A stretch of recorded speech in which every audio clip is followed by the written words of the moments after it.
નમસ્કાર મિત્રો, વાસ્તુશાસ્ત્રની ચેનલના વધુ એક એપિસોડમાં આપની સમક્ષ કંઈક જ્ઞાન પીરસવા જઈ રહ્યો છું. ઘણા બધા લોકોના ઈમેલ આવ્યા અને પર્સનલી મેસેજ આવ્યા કે થોડુંક એકાઉન્ટ બહુ લોંગ ટાઈમ એક વિડીયો શેર થાય છે. હવે હું પ્રયત્ન કરીશ કે દર વીકે કંઈક વસ્તુ હું શેર કરી શકું. આજે આપણે વાસ્તુશાસ્ત્રના ચેનલમાં જોઈશું કે ટોયલેટ બાથરૂમ વાસ્તુશાસ્ત્ર પ્રમાણે ક્યાં હોવા જોઈએ. આમ તો યુટ્યુબ, ઇન્સ્ટાગ્રામ પર વાસ્તુના કરોડો લોકો નોલેજ વેચી રહ્યા છે. દરેકનું પોતાનું નોલેજ હોય છે, પણ સૌથી મહત્ત્વની વસ્તુ હોય છે કે દરેક જણ વાત કરશે કે ટોયલેટ બાથરૂમ આ જગ્યાએ હોવા જોઈએ, આ સારા, આ ખોટા, એનું કન્ટેન્ટ શું. પણ હકીકતમાં પ્રાચીન વાસ્તુશાસ્ત્રના ગ્રંથોનો જેને પણ અધ્યયન કર્યું છે એને ખબર છે કે ટોયલેટ બાથરૂમ ક્યારે પણ ઘરની અંદર બનાવાતા નહોતા. હંમેશા ટોયલેટ બાથરૂમ ઘરની બહાર જ બનાવવામાં આવતા હતા અથવા ઘરથી દૂર બનાવવામાં આવતા હતા. એના ઘણા બધા કારણો છે. એ લોકો એક સાયન્ટિફિકલી પણ વિચારતા હતા કે ભાઈ કોઈ પણ જાતના રોગો ઘરમાં પ્રસરે નહીં.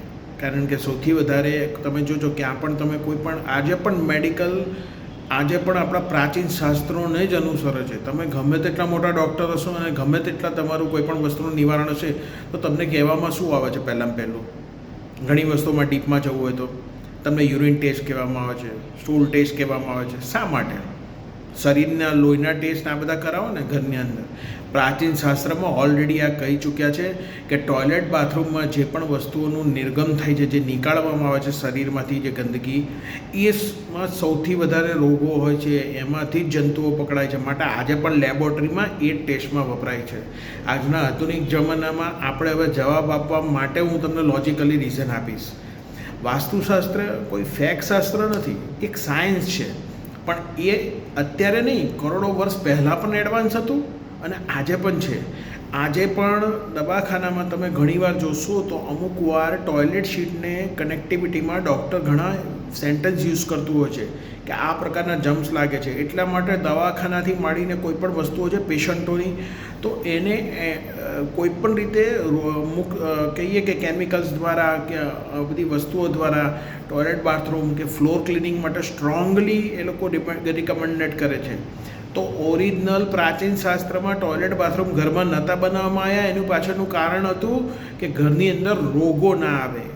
એ લોકો એ વખતે આ જાણતા હતા કે ભાઈ આ ઘરમાં ટોયલેટ બાથરૂમ કે મળ ઉત્સર્જનની ક્રિયા કે યુરિન જે ક્રિયા છે એ ના આવી જોઈએ. કારણ કે ઘરની અંદર એનાથી રોગો ફેલાય છે. આજે હોસ્પિટલોથી માંડીને બધી જ જગ્યાએ બધી વસ્તુઓ, રોગો ફેલાય છે. શું છે? બીજું, કોઈ પણ નેગેટિવિટી માટે આપણે હંમેશા પોઝિટિવિટી માટે શું કરીએ છીએ કે સારી સ્મેલ, પરફ્યુમ, અગરબત્તી, ધૂપ. તો નેગેટિવિટી માટે શું હોય છે? ખરાબ વસ્તુઓની સ્મેલ, કોઈ પણ અભક્ષ્ય વસ્તુઓ કે કોઈ પણ પ્રકારની જે ખરાબ સ્મેલ હોય જેનાથી નેગેટિવિટી ફેલાય એ સ્મેલો. તો ટોયલેટ બાથરૂમ શું છે? એ નેગેટિવિટી છે. હવે આપણે જઈએ કે જ્યોતિષશાસ્ત્ર અને વાસ્તુશાસ્ત્રના કોમ્બિનેશનમાં, તો વાસ્તુશાસ્ત્ર અને જ્યોતિષશાસ્ત્રના કોમ્બિનેશનમાં ટોયલેટ બાથરૂમ એટલે રાહુની દિશા.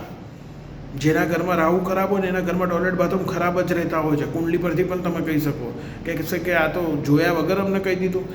પણ એ બહુ સામાન્ય વિગત છે. હજી મેં એક જ એપિસોડ બનાવ્યો છે જ્યોતિષ અને વાસ્તુશાસ્ત્રના કોમ્બિનેશનનો. હું આનાથી વધારે એપિસોડ બનાવીશ જ્યોતિષ અને વાસ્તુશાસ્ત્ર માટે. શા માટે? કારણ કે મારા મતે એનોટોમીનું નોલેજ બધાને હોય છે, હાર્ટના ડૉક્ટરને ને કિડનીના ને. પણ જ્યારે હાર્ટનો ડૉક્ટર કિડનીના ઓપરેશન કરવા માંડે ને ત્યારે તકલીફનો વિષય થાય. ત્યારે જ્યોતિષ થોડું આવડતું હોય ને તો વાસ્તુમાં એન્ટર થાય, વાસ્તુ આવડતું હોય જ્યોતિષમાં એન્ટર થાય.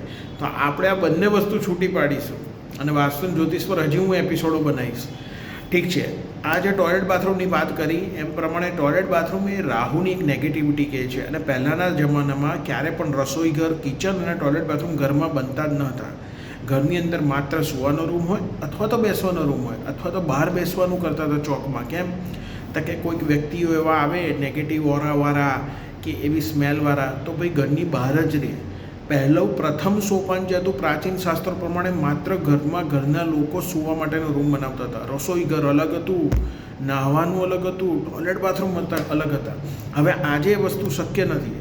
આજે આપણે જાણીએ છીએ કે બધે જ ટોયલેટ બાથરૂમ થઈ ગયા છે. તો હવે આપણે ટોયલેટ બાથરૂમ કઈ દિશામાં હોય અને કેવી રીતે હોય ને એની શું અસર થાય એની પર આપણે વાત કરીશું. સૌપ્રથમ આપણે જોઈશું કે ટોયલેટ બાથરૂમનું કન્ટેન્ટ શું કહેવાય, ટોયલેટ બાથરૂમ શું રિપ્રેઝેન્ટ કરે છે. તો કે ટોયલેટ બાથરૂમની અંદર બે વસ્તુ છે આજે, કે કોઈ પણ કન્ટેન્ટની અંદર ટોયલેટ બાથરૂમમાં એક ક્રિયા થાય છે શરીરની ગંદકી બહાર કાઢવાની. પછી એ મળ ઉત્સર્જન હોય કે પછી આપણે યુરિન રિમૂવ કરતા હોય. સેકન્ડ, આપણે સ્નાન કરીએ છીએ. પહેલાંની જેમ હવે નદીએ કે ત્યાં નાહવા નથી જતા આપણે, ત્યાં અમે પવિત્ર સ્નાન કરવા માટે, પૂજાપાઠ માટે, ઘરમાં આપણે પવિત્રતા માટે, સ્નાન શુદ્ધિકરણ માટે બાથરૂમનો ઉપયોગ કરીએ છીએ. તો મેઇન કન્ટેન્ટ સમજવાનું કે ભાઈ વાસ્તુમાં મેઇન કન્ટેન્ટ શું છે. તો આપણે એ કન્ટેન્ટ પર હવે આગળ જઈશું.